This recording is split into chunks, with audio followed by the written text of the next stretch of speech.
Assalamualaikum warahmatullahi wabarakatuh. Gimana nih kabarnya teman-teman?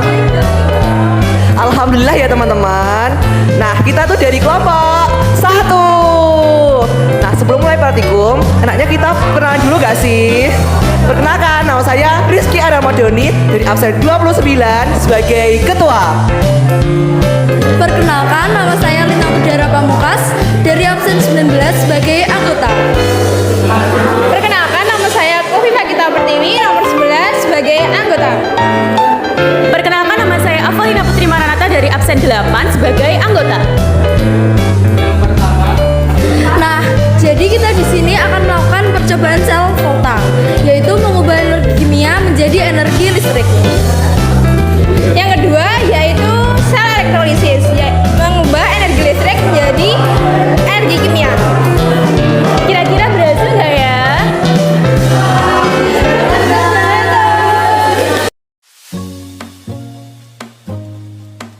Yang pertama adalah praktikum sel volta. Apa aja sih alat dan bahannya?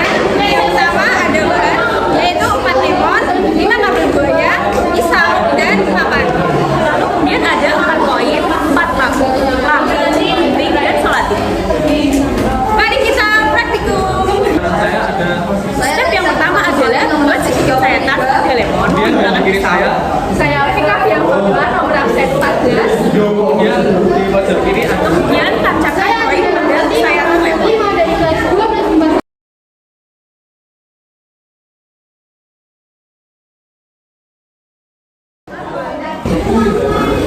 Lalu setelah itu tancapkan paku ke sisi lemon, ke sisi koin tembaga. Nah, jadi ada di satu lemon ada sisi koin tembaga dan satu paku. Nah, step yang ketiga adalah merangkai sel volta. Jadi setelah kondisi lemon seperti ini, selanjutnya yang kita lakukan adalah merangkai, yaitu dengan aturan salah satu ujung kabel buaya dicepitkan pada koin dan yang lainnya pada paku. Lakukan hal tersebut hingga lemon habis.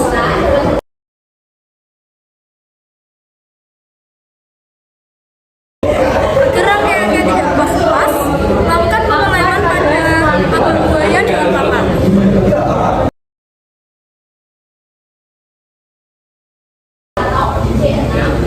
Nah, setelah rangkaian lemon dan juga kabel buaya sudah disusun seperti ini, sisa-sisa kabel buaya yang tidak menjepit koin ataupun tembaga akan disambungkan kepada kaki lampu LED.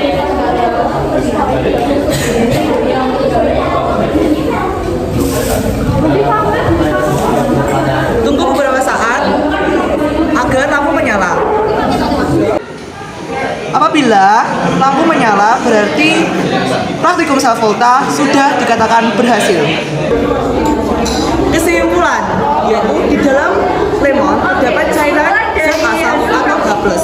H+ termasuk dalam larutan atau senyawa elektrolit. Nah, untuk menghasilkan listrik, senyawa elektrolit membutuhkan elektroda yang berupa koin tembaga dan juga paku. Di sini koin tembaga digunakan sebagai anoda dan juga paku adalah sebagai katoda. Nah, apabila lampu menyala, sel volta berhasil dilakukan. Sel volta membuktikan bahwa zat kimia dapat diubah menjadi energi listrik. Cairan yang ada di lemon mengandung zat asam, berupa larutan H+ yang merupakan larutan elektrolit. Untuk menghasilkan listrik senyawa elektrolit ini, membutuhkan elektroda dari kedua benda yang digunakan yaitu koin tembaga sebagai anoda dan paku sebagai katoda. Dua benda tersebut bersifat konduktor atau mengalirkan listrik. Praktikum dikatakan berhasil apabila lampu yang disambungkan ke elektroda yang ditancapkan ke lemon dapat menyala. Lampu yang menyala membuktikan bahwa energi kimia dapat dirubah menjadi energi listrik.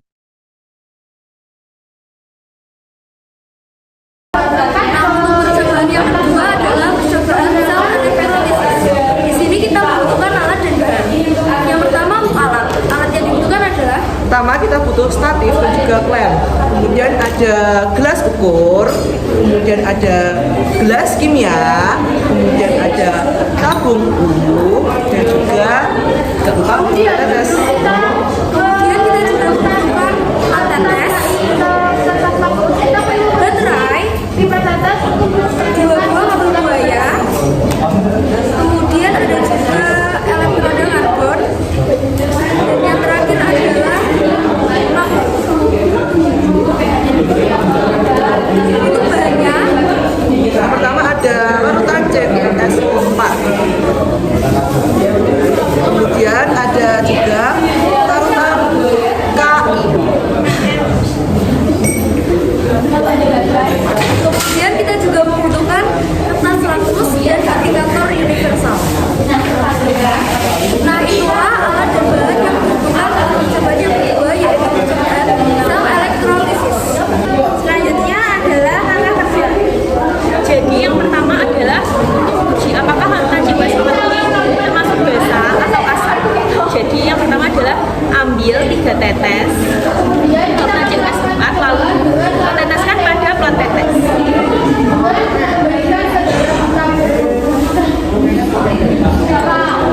Lalu letakkan kertas merah dan biru pada plat tetes yang sudah diteteskan larutan CuSO4.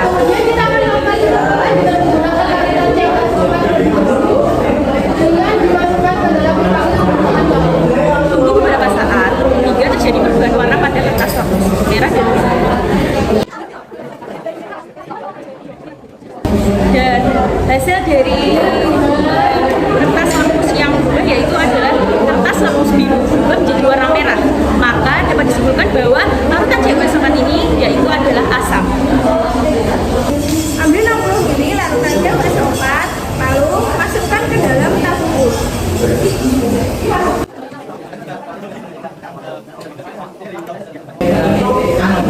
Amati perubahan kurang lebih 2 cm bawah tabung lalu dengan indikator universal.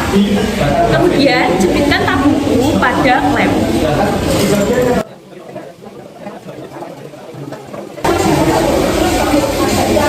Celupkan elektroda karbon pada masing-masing tabung menggunakan kabel arus penjepit buaya.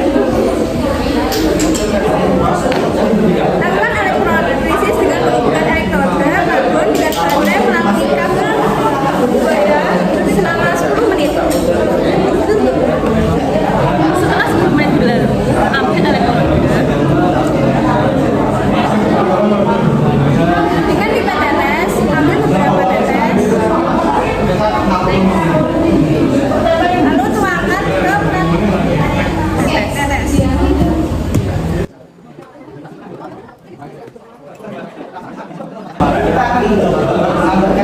Dan uji dengan kertas lampu merah dan biru.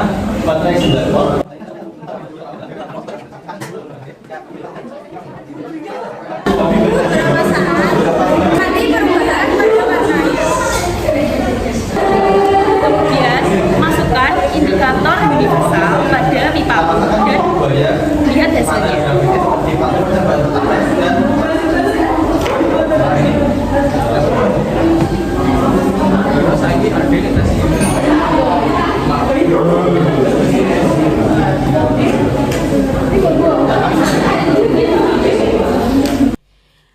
Kesimpulan praktikum sel elektrolisis. Percobaan elektrolisis membuktikan bahwa energi listrik dapat diubah menjadi energi kimia dengan bantuan elektroda yang berupa karbon. Karbon adalah elektroda inert sehingga tidak mengalami reaksi redoks saat proses elektrolisis berlangsung.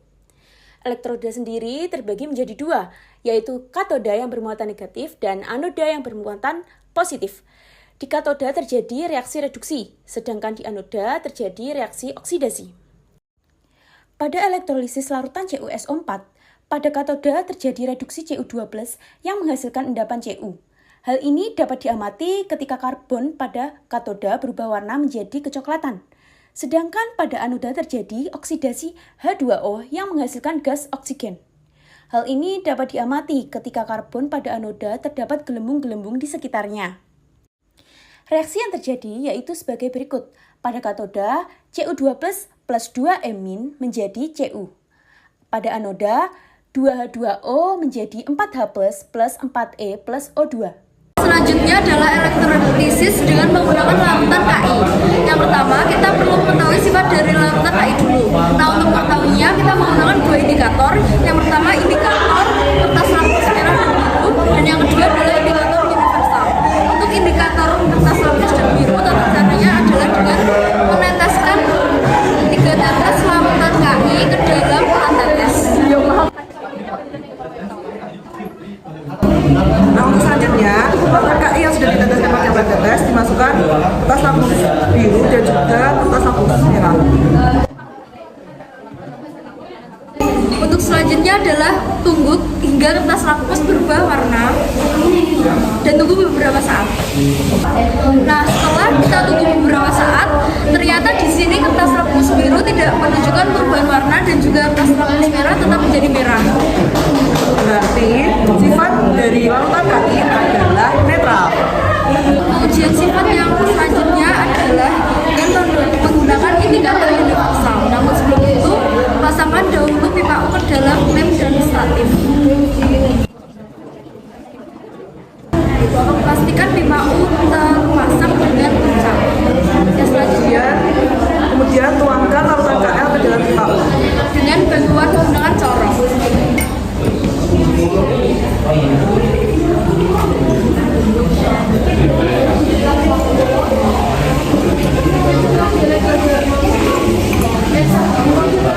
Kemudian kita menggunakan indikator universal untuk mengukur pH dari larutan KL. KI maksudnya ya.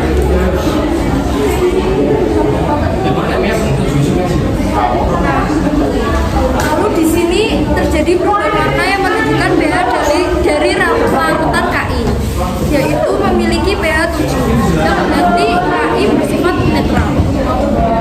Nah, untuk step selanjutnya yaitu memasukkan karbon ke dalam katoda dan juga anoda. Jangan lupa sambungkan kepada baterai sesuai dengan sumbu positif atau negatif. Untuk katoda adalah sumbu negatif dari baterai. Dan untuk anoda adalah sumbu positif dari baterai.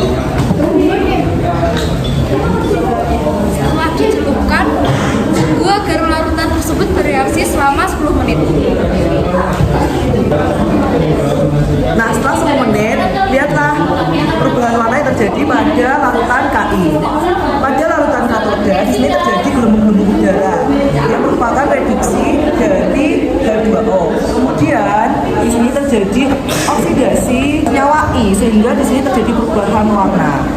Nah, yang selanjutnya adalah kita juga mengecek apakah larutan KI ini setelah terjadi elektrolisis akan terjadi perubahan sifatnya, yaitu yang pertama dengan cara menggunakan kertas lakmus merah dan biru. Pertama kita ambil dulu larutan KI yang sudah di elektrolisis.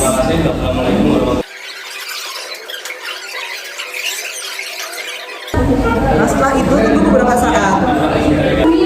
Nah, setelah kita tunggu beberapa saat, ternyata larutan KI yang sudah dielektrolisis berubah menjadi basah. Hal tersebut ditunjukkan dengan perubahan kertas lakmus merah menjadi biru dan kertas lakmus biru tetap warna biru. Nah, indikator kedua yaitu menggunakan indikator universal, yaitu apakah pH dari larutan KI yang sudah dielektrolisis ini akan berubah.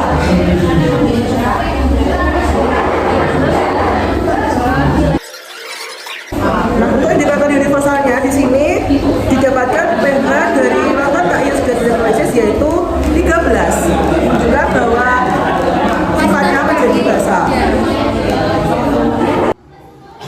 Pada elektrolisis larutan KI, pada katoda menghasilkan gas hidrogen yang merupakan hasil reduksi H2O. Hal ini dapat diamati dengan adanya gelembung-gelembung di sekitar karbon. Sedangkan pada anoda menghasilkan gas iodin yang merupakan hasil oksidasi 2I. Hal ini dapat diamati ketika larutan KI pada anoda yang mulanya berwarna bening menjadi coklat. Reaksi yang terjadi yaitu sebagai berikut. Pada katoda, 2H2O plus 2E- menjadi 2OH- plus H2, dan pada anoda, 2I- menjadi I2 plus 2E-. Sekian praktikum self-portrait dan juga saya elektrolisis dari kelompok 1. Semoga bermanfaat. bermanfaat